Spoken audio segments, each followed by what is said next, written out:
Professor Kennedy is currently the Michael R. Klein Professor of Law at Harvard University, where he studies issues of racial conflict in society and in our legal institutions.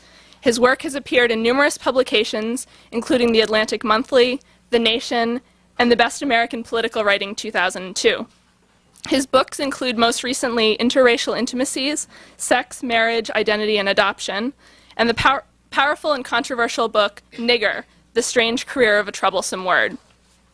In his most recent book, Sellout, Professor Kennedy examines another controversial element of the racial discourse, selling out.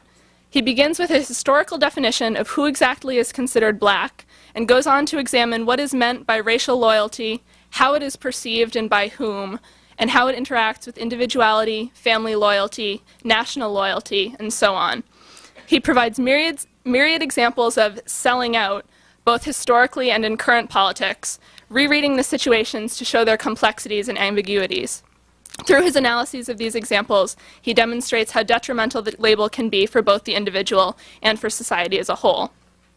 After the talk, we will have time for questions, followed by a signing here at this table. As always, I'd like to thank anyone who purchases a copy of the book here this evening. By doing so, you are helping to support your local independent bookstore and allowing us to bring such excellent authors as Professor Kennedy here to speak. Now please join me in welcoming Randall Kennedy.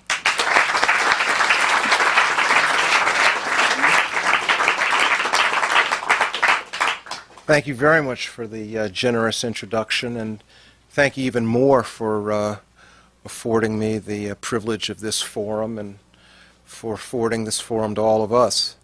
I use this bookstore to do a lot of my research, and I'm deeply appreciative of the day-to-day operation of the bookstore. And before I turn to talking about my book, I'd like to say one other thing. My favorite part of writing a book really comes near the end, and it's the acknowledgments. Because when it's acknowledgments time, it's really near the end of the book, and doing the acknowledgments allows me to say publicly how much I appreciate friends who have provided support during the writing of a book. Lots can happen during the writing of a book, and this has been a difficult couple of years, and I'm deeply appreciative of friends scattered all over the place, and some of those friends are right here, and I'm very, very grateful to your support over the years. Sellout. The book is about a deep anxiety in Black America. It's an anxiety about people about blacks who are deemed to fail to pay their racial dues, about blacks who are deemed to have abandoned the race, about blacks who are deemed to have transferred their allegiance from the race to others who are enemies of the race. Now, this anxiety that takes the form of an indictment of those who are said to be defectors, or said to be free riders, or said to be traitors, this anxiety is an anxiety that people in many groups have. In fact, all groups. If you have a group, there's going to be an anxiety about abandonment or betrayal within the group. I don't care if it's an organized crime family. I don't care if it's just, your ordinary family. I don't care if it's a school. The United States of America, that's a group. And the United States of America periodically has meltdowns where this anxiety of abandonment or defection or betrayal becomes a major focus of national life. Every group pays attention to mechanisms by which the group seeks to have its members contribute to the upkeep of the collective. So There is an Internal Revenue Service that goes after people who are deemed to be defaulting on their duty to pay group dues, otherwise known as taxes. And then we have, of course, the Department of Justice, which pays close attention to people who are deemed to be subversive or deemed to be traitors. The United States of America is a very powerful organization, but it has this anxiety. Well, I mean, if the United States of America has this anxiety, imagine a minority group, marginalized minority group, that has felt besieged over the decades, indeed over the centuries in the United States. It shouldn't be any wonder that there would be this anxiety within black America. Now, I make the claim, very first sentence of the book is that this anxiety haunts the African American imagination. So, that's a claim. And one of the first things that I try to do is to substantiate the claim.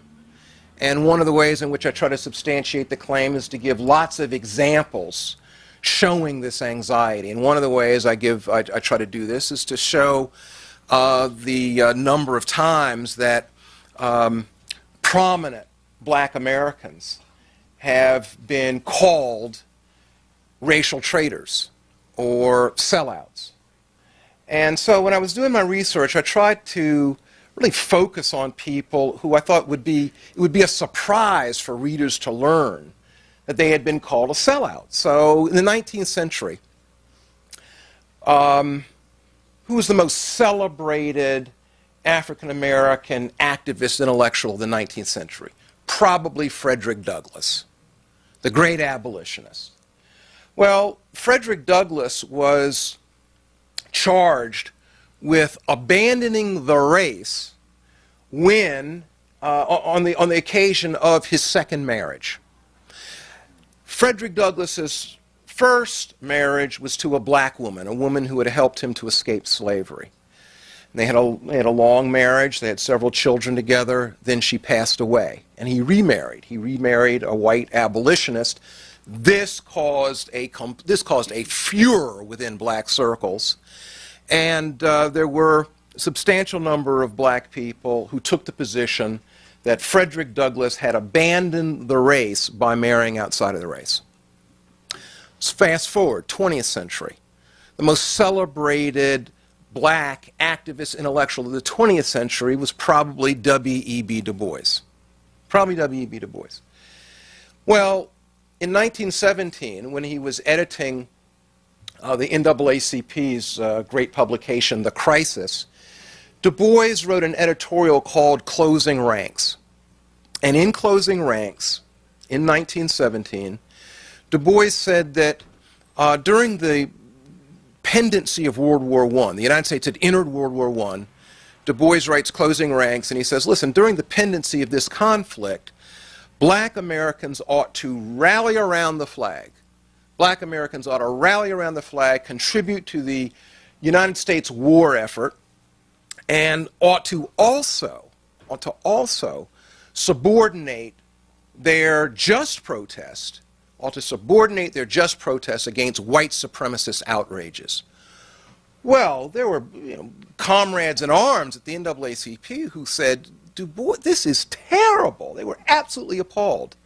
Monroe Trotter, Boston's Monroe Trotter, and Archibald Grimke in Washington, D.C., they went after Du Bois to the nth degree and called him, quote, a black Benedict Arnold. One could go on. And indeed, I make the claim that practically every successful black American, particularly those operating in predominantly white environments, can expect to be called a sellout at one time or another. So to go to the present day, I'll mention just two people, again, just to try to make the point, show this anxiety. One I'll just mention just quickly. His name has become synonymous with racial betrayal. Clarence Thomas, the most vilified black public official in the United States history.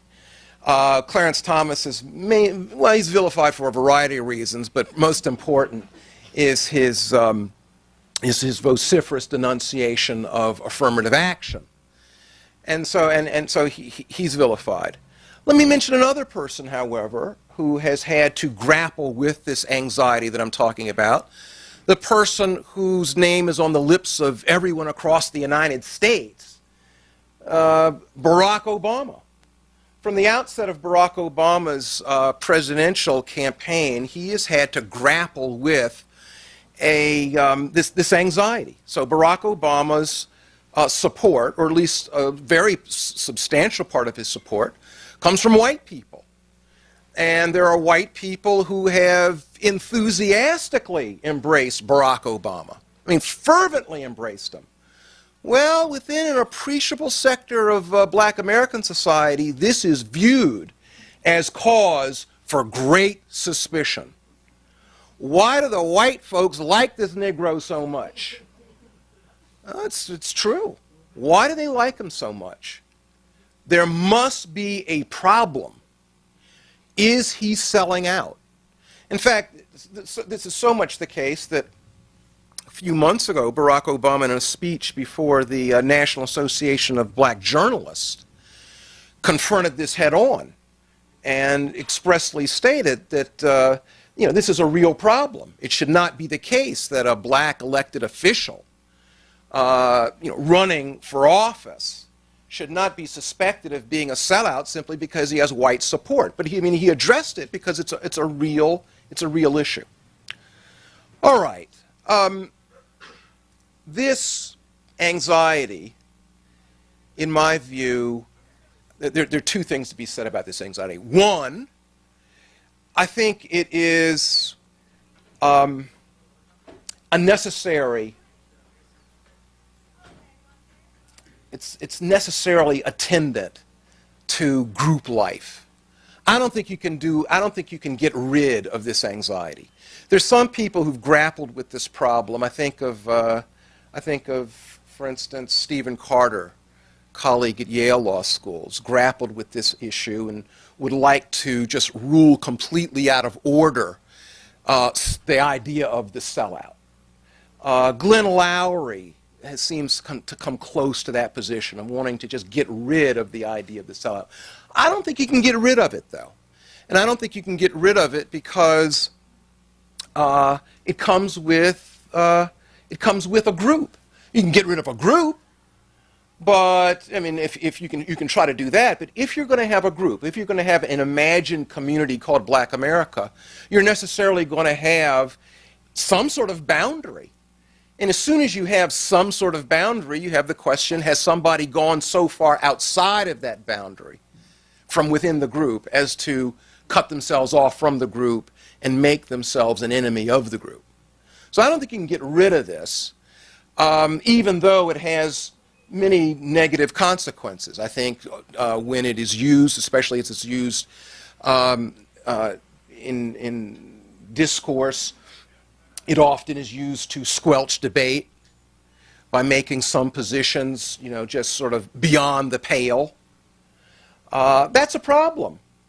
Black America, America in general, faces real difficult problems, real difficult dilemmas. And the only way that we can suitably grapple with these dilemmas, think our way through these dilemmas, is to discuss things with one another. And discuss things candidly, openly with one another. Try out ideas. And that's how people sharpen their thinking. And when some ideas that should be voiced are kept off are kept out of the conversation for fear of being deemed a sellout, frankly, we're all impoverished. We lose something by that sort of truncation of debate. There are other consequences as well, and I think they're negative consequences. Let me just mention one other. I can have a conversation with somebody and disagree with somebody in a very profound way. and we can argue, argue, argue, and really go at it. And after an hour or two or three, we can say, let's have a recess. Let's have a recess. Let's go to lunch. Let's go to dinner. Afterwards, we can continue the argument. Okay. Just suppose, however, during our argument, this person who is my ideological foe calls me a sellout. It's going to be very unlikely that we're going to go to dinner together. When the person calls me a sellout, he transforms me from being an ideological foe into being an enemy. And so for purposes of bringing together and of mobilizing, you know, the strength, the collective strength of Black America, it seems to me that's something to keep in mind. The problem of converting possible allies, at least on some subjects, into implacable foes. And I think that that's a real concern that, that needs to be grappled with. I think it's a concern that has had an effect, frankly, on the person who I'll mention and then say a few words about and then turn this monologue into a dialogue. Clarence Thomas. The longest chapter in my book is on Clarence Thomas. That's the longest chapter. Thomas, and I begin the chapter by spending 3 pages detailing what people have said about Thomas to try to make the point, show just how vilified he has been. And I make the point that there are a number of people, a number of commentators who have said in print and on television that they actually welcome the demise, let's not be euphemistic here, the death of Clarence Thomas. Now, actually, I mean, if you take the idea of the sellout seriously, that shouldn't be a big surprise. I mean, what's a sellout? A sellout is a traitor. Well, I mean, what's the traditional punishment for traitors, not only in this country, but, around the world? Execution. I mean, if you think of it, if you take it seriously, the idea of treason, I mean, there's only one crime that's delineated in the United States Constitution. What's that? Treason. It's a terrible thing. If you're going to take it seriously. So it should, and people have seriously gone after Justice Thomas and accused him in all seriousness of racial treason. Against that backdrop, it's no surprise people have wished for his demise. Now, I'm very critical of Justice Thomas, extremely critical, with respect to affirmative action and other matters as well. I do not think, however, that it's proper to call him a sellout. He is a very conservative black jurist. I think he's a reactionary black jurist who's wrong, profoundly wrong. But a sellout? Does anyone make, is there evidence that suggests that that he actually seeks to injure the Black American community? No. No. In fact, to the contrary, it's quite clear that he sees himself very much as a race man. In fact, there's a real inconsistency in Justice Thomas's own thinking on this. Half the time he's talking about colorblind Constitution, colorblind Constitution, colorblind Constitution, but then in the other half of his race opinions, he's constantly talking about what will be in the best interest of the black community. I feel like saying, well, John, since you're so much into colorblindness, why do you care about what's in the interests of the black community? You oughtn't, if you're so much into colorblindness. But he's conflicted on this because he truly is a race man. He's a conservative race man. And I disagree with him. But there's no reason to doubt that he seeks to elevate Black American community. I don't think motive is everything. I think it counts for something, as I've just indicated. I don't think it counts for everything, though.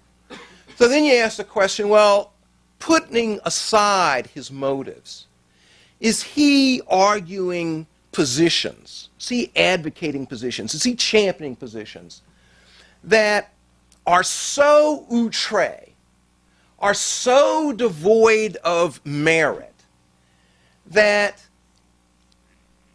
arguing them constitutes a type of gross negligence?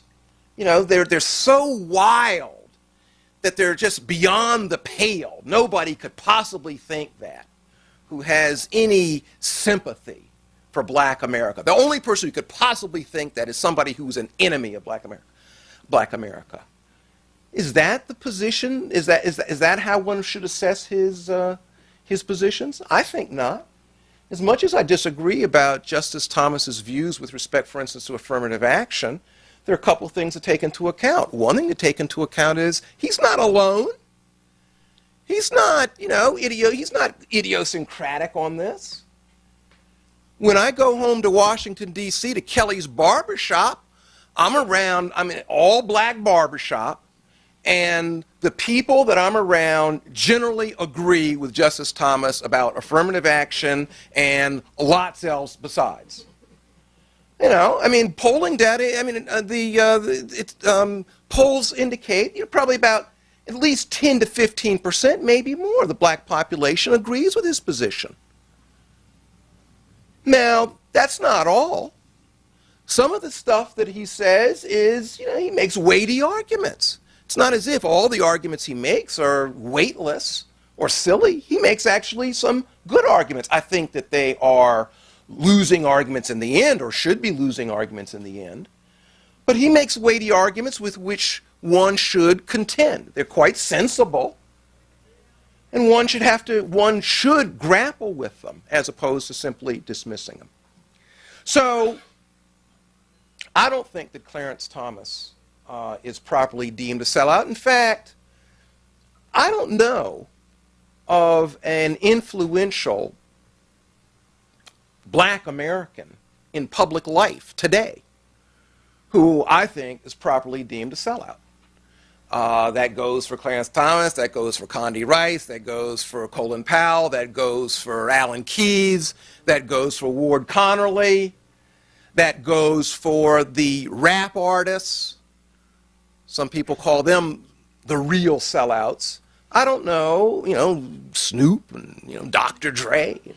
I don't know of an influential black American today who, in my view, should be deemed a sellout. I think it would be a much better way of dealing with, the real diversity of black American life, to back off of the sellout rhetoric and simply, you're mistaken for the following reasons, and not engage in what is too often an intellectual shortcut that confuses people and that shrouds the debate instead of really opening up the debate. I think I've said enough. I'll be happy to take questions, comments, and again, by all means, objections. Yes, sir. Okay,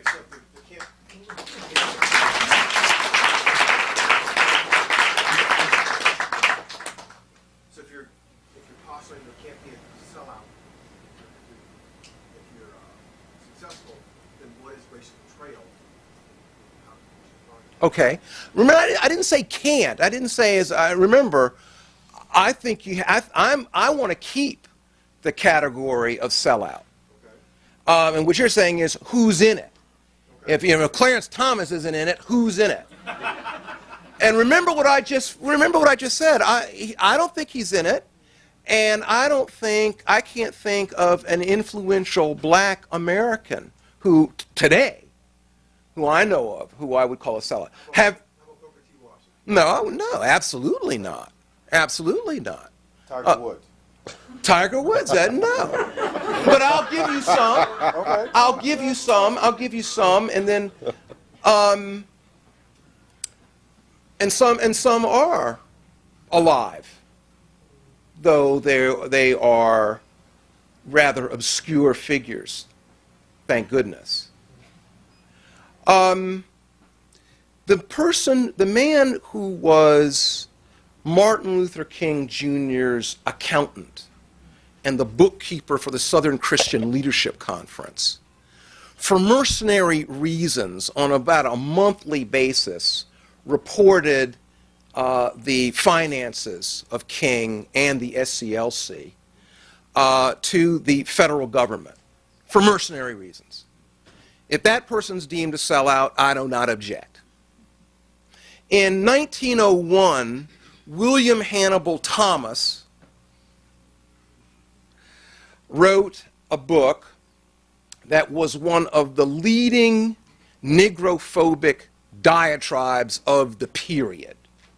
I mean, page after page after page talking about how Negroes are, inferior in every way to white people. This was a black American, a veteran, fought for the Union.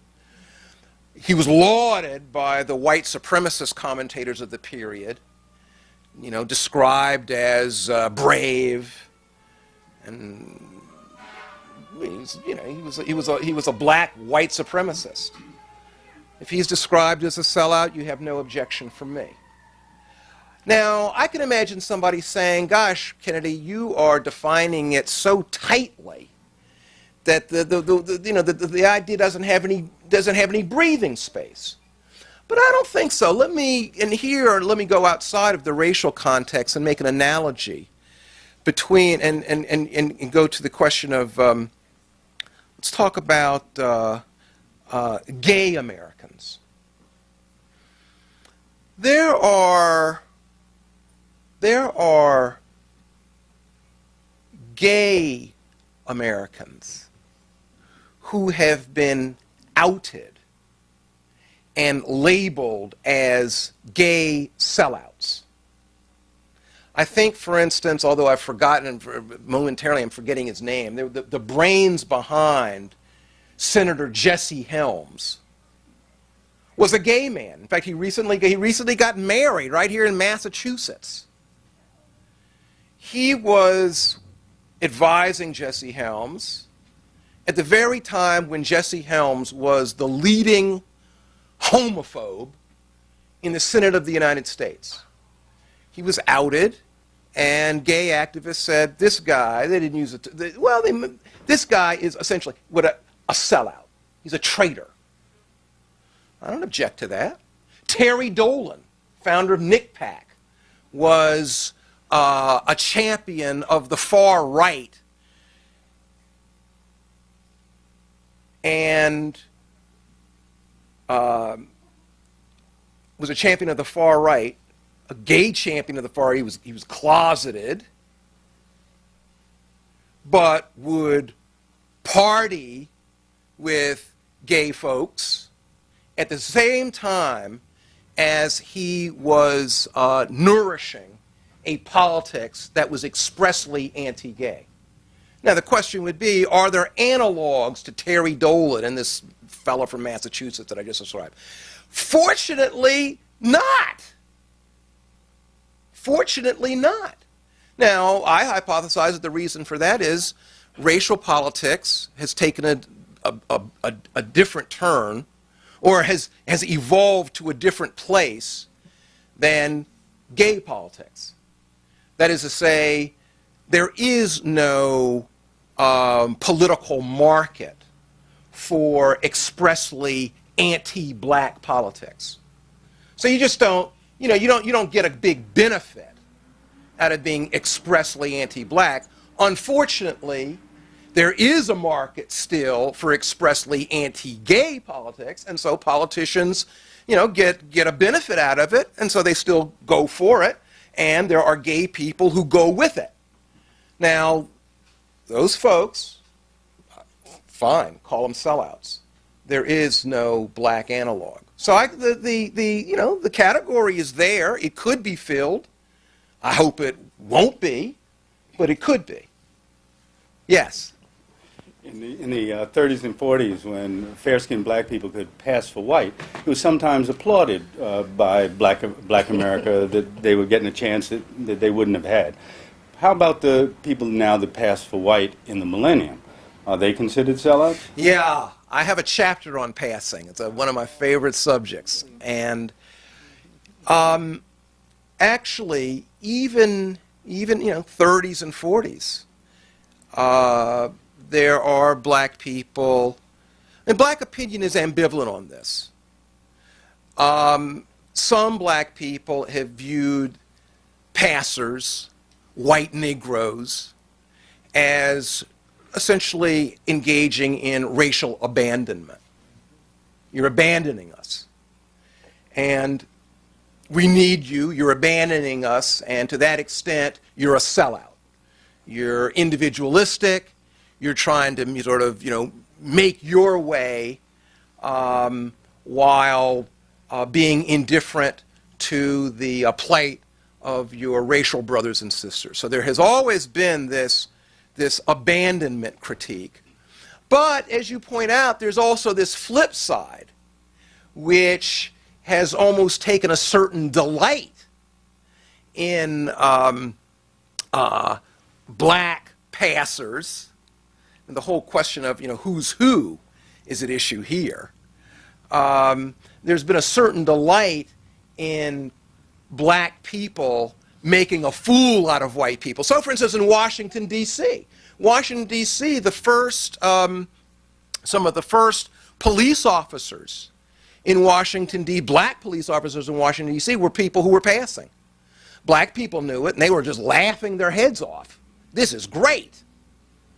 There was an episode again in Washington, D.C. There was this restaurant in Washington, D.C. that did not allow black people in as patrons, and there would be light-skinned black people who would go, and the owner of the restaurant found out about this and hired a black person to actually tell him, who's passing, a spotter.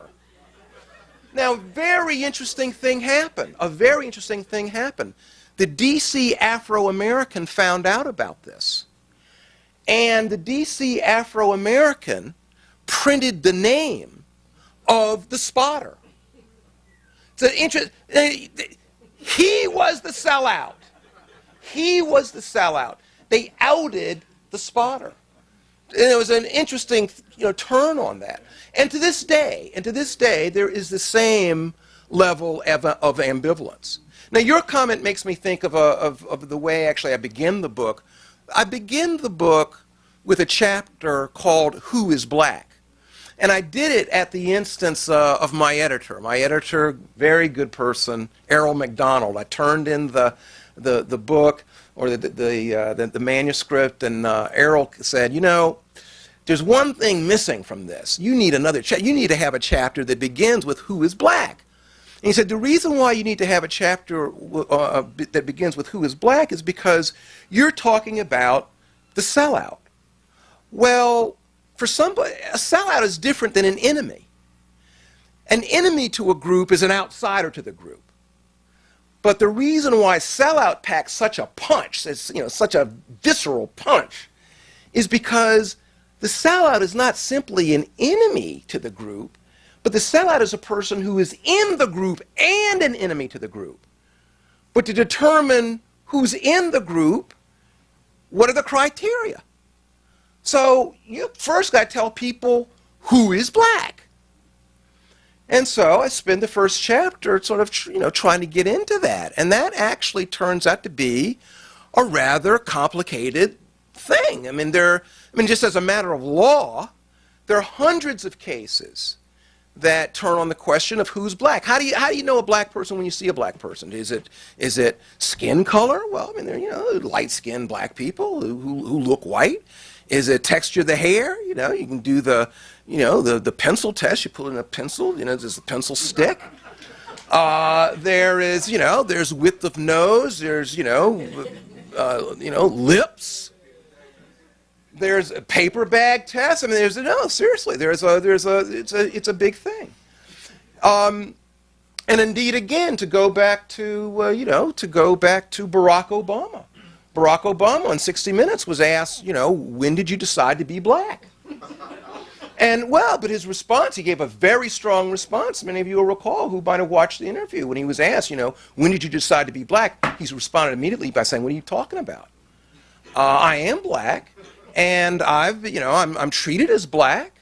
I have trouble, hailing a cab. I bump up against, the sort of casual indignities that other black people bump up against. He really wanted to really distance himself from the idea that it was a matter of choice. Now, I'm sure that he believes that.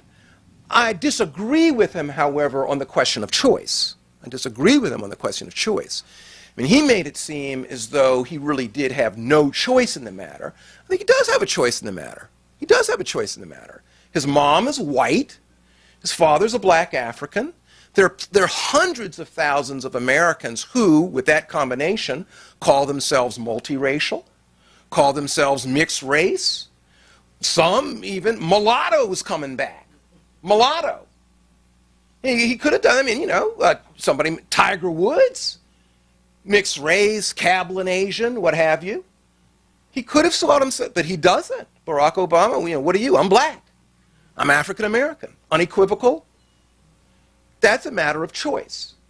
And I hypothesize that the reason why he very quickly wanted to get away from any idea that he had any choice in the matter is because, well, if you do have a choice, then your mind can change. I mean, if you choose to be black, maybe you can choose to be something else. I've had enough of this, I'm going to choose something else. I'm going to resign. Well, that immediately causes anxiety because most black people don't think about having a choice. So if somebody, is said to have a choice, that can cause some degree of alienation. And I don't know if that was on his mind, but I hypothesize that at some level it might have been. Far back there, yeah. What about Bill Clinton? He's our first black president. That's what he kept saying. All during the riot, not the riots, but he saw black churches burning, and I'm the first black president. Now, how can he say that?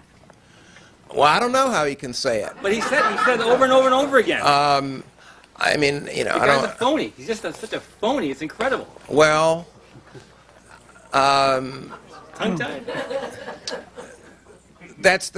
Bill Clinton's the subject of a good book. Book discussion otherwise. The only thing I'll say about the whole question of racial identification, again, I think for me, choice matters a great deal. In fact, for me, that's actually decisive. So, for me, I don't care how somebody looks. What matters to me is actually how they identify themselves. And if they sincerely identify themselves as black, they can be, blue-eyed, blonde-haired, light-skinned, fine. Welcome aboard. So that's just my view. Others? Yeah. Yeah. Using your image of a circle with a radius to circumscribe the group, of which one side is in, one side is out. Mm-hmm. Would you say that the radius on the black circle is shorter or longer than the white circle? Shorter or longer? Well, I don't know. The rationale is that my sense is that it might be shorter on the white sense, in the sense that it's easy, or it's when a white person becomes active in black politics or in black affairs, they're very quickly labeled a sellout to the race. Do you mean to whites? To the white race, yeah. Well, certainly have been. In previous times. I wonder about that now. I would tend to doubt that, frankly, now.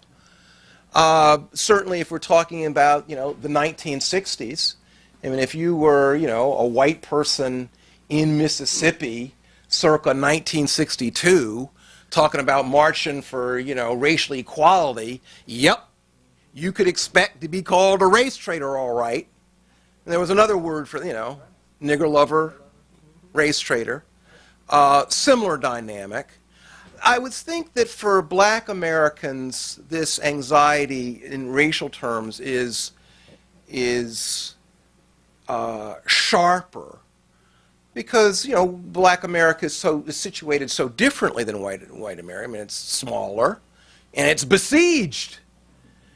And so the feeling of it's besieged, I mean, we're talking about a racial minority group under pressure, surrounded by a white society that can offer to black people benefits that the black community cannot offer. That's why there's this fear. You know, I mean, the surrounding white community can offer prestige and can offer position. And that's why that plays into that anxiety. So you're a, you know, black person working, maybe you're a black person teaching at a predominantly white institution. Why do they keep you there? Why do they like you so much? You must be saying something that's collaborationist. Well, which leads me to another thing, by the way. I talked about people who have been called sellouts. Well, yours truly has been called a sellout too. I've been called a sellout on a number of occasions, usually because of things that I've written. And, you know, I think that experience is an experience that made me, you know, interested in wanting to unpack the word. That was that was a contributing factor to wanting to write a book about this word. I don't want to exaggerate. You know, some people have, I think, really been have felt, you know, considerable pressure because of the phenomena I've been talking about. I'm not one of them. And and I'm not one of them not because of any, you know, particular virtue on my part. I'm not one of them mainly because I've just been so, you know, tremendously privileged. I mean, I'm, you know, part of a, you know, large university, have security. You know, I'm not. I mean, what's somebody going to do to me, for goodness sakes?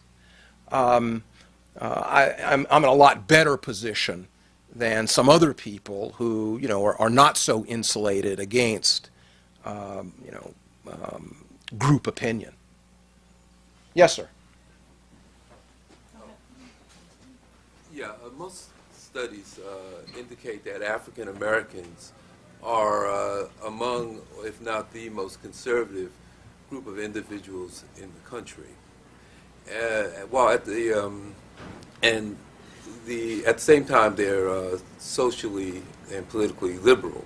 And I think it kind of says something to the point you were talking about economic security. Also, on the conservatism is based in large part on their affiliation to churches and moral and other kind of ethical standards that are put forth by religion. And you mentioned this idea of justice and the control of subversives within the collective. And I was wondering if you would comment, or if your book mentioned anything about the role of the black church in this whole definition of defining who is a sellout, who is not a sellout, what we should and should not be doing. It's a good question and an interesting, you know, an interesting intervention. And the answer to your question is, I don't have much to say about it. I didn't say much about it in the book. And, you know, but there'll be another edition, and it's a good, I'll make note of that. I mean, it's an interesting notion that, you know, warrants further thought. Yeah. Others?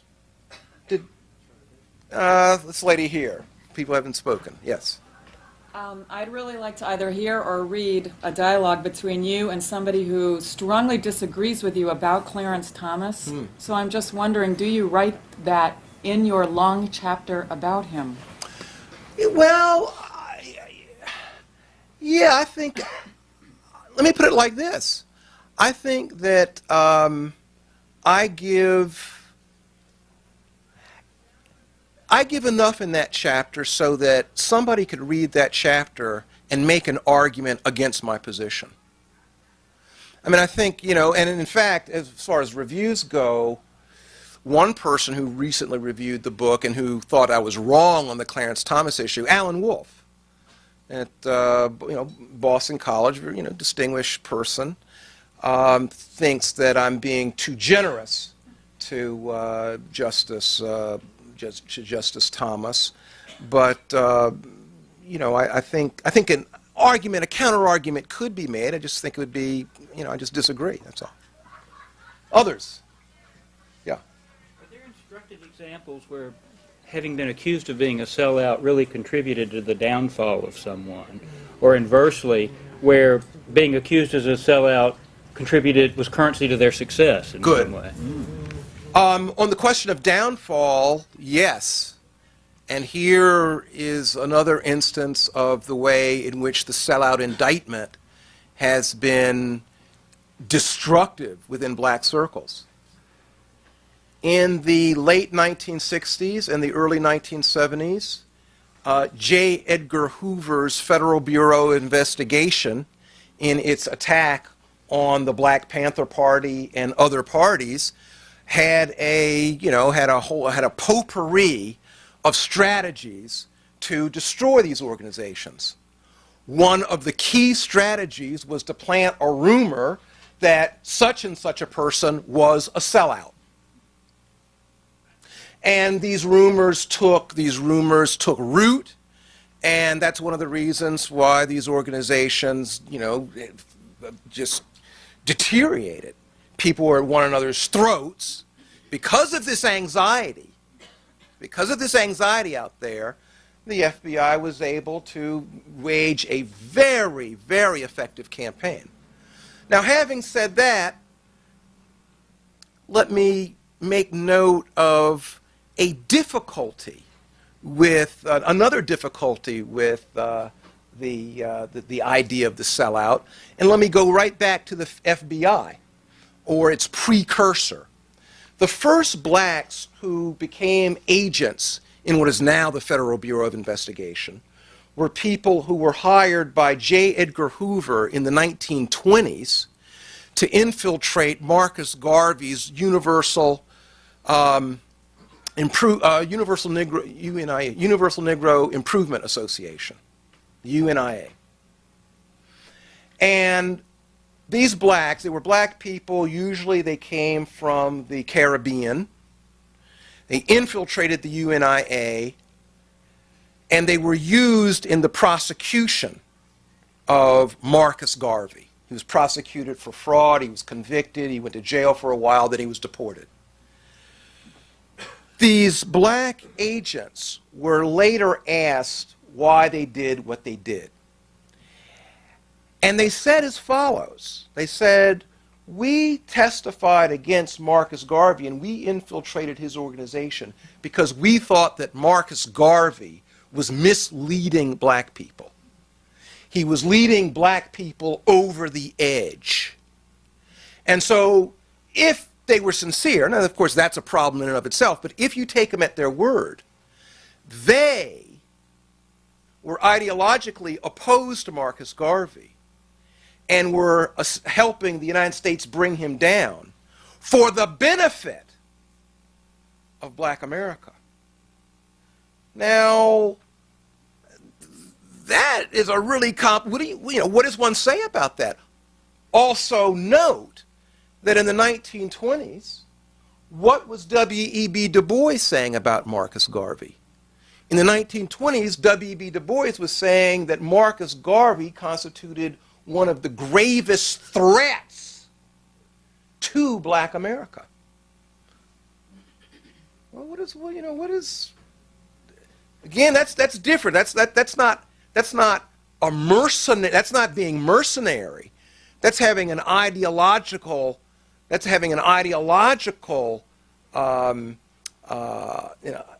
an ideological opposition. And the claim is that it was to benefit black America. That's a complicated one, and one that is hard to unknit and really takes us into, the difficulties of betrayal. Sometimes it's difficult to actually, there's betrayal, and sometimes it's clear. Sometimes it gets rather murky and shadowy. One last question. Yes? Do you explore the perceived psychology of sellouts, like self-hate, self-loathing, or? Yeah, sure. I mean, the internalization of anti-black sentiments is a well-known phenomenon, and it's a phenomenon that, that still exists. So yes, I do talk about that. Are deemed to fail to pay their racial dues, about blacks who are deemed to have abandoned the race, about blacks who are deemed to have transferred their allegiance from the race to others who are enemies of the race. Now, this anxiety that takes the form of an indictment of those who are said to be defectors, or said to be free riders, or said to be traitors, this anxiety is an anxiety that, that people in many groups have. In fact, all groups. If you have a group, there's going to be an anxiety about abandonment or betrayal within the group. I don't care if it's an organized crime family. I don't care if it's just, your ordinary family. I don't care if it's a school. The United States of America, that's a group. And the United States of America periodically. Professor Kennedy is currently the Michael R. Klein Professor of Law at Harvard University, where he studies issues of racial conflict in society and in our legal institutions. His work has appeared in numerous publications, including the Atlantic Monthly, The Nation, and the Best American Political Writing 2002. His books include most recently Interracial Intimacies, Sex, Marriage, Identity, and Adoption, and the powerful and controversial book Nigger, The Strange Career of a Troublesome Word. In his most recent book, Sellout, Professor Kennedy examines another controversial element of the racial discourse, selling out. He begins with a historical definition of who exactly is considered black, and goes on to examine what is meant by racial loyalty, how it is perceived and by whom, and how it interacts with individuality, family loyalty, national loyalty, and so on. He provides myriad examples of selling out, both historically and in current politics, rereading the situations to show their complexities and ambiguities.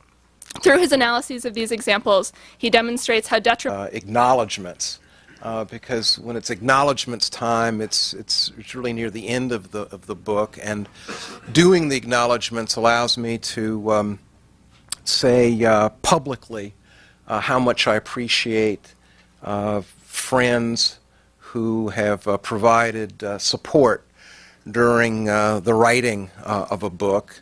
Lots can happen during the writing of a book, and this has been a difficult couple of years, and I'm deeply appreciative of friends scattered all over the place, and some of those friends are right here, and I'm very, very grateful to your support over the years.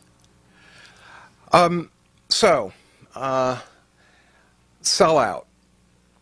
The book is about a deep anxiety in black America. It's an anxiety about people who will, about blacks who has meltdowns, where this anxiety of abandonment or defection or betrayal becomes a major focus of national life.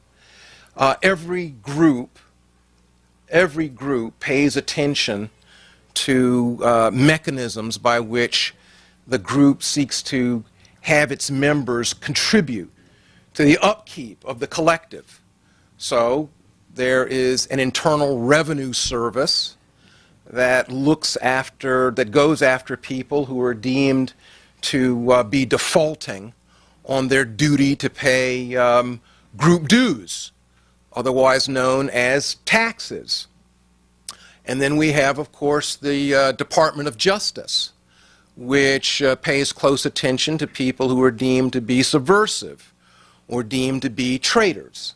The United States of America is a very powerful organization, but it detrimental the label can be for both the individual and for society as a whole. After the talk, we will have time for questions, followed by a signing here at this table. As always, I'd like to thank anyone who purchases a copy of the book here this evening. By doing so, you are helping to support your local independent bookstore and allowing us to bring such excellent authors as Professor Kennedy here to speak. Now please join me in welcoming Randall Kennedy.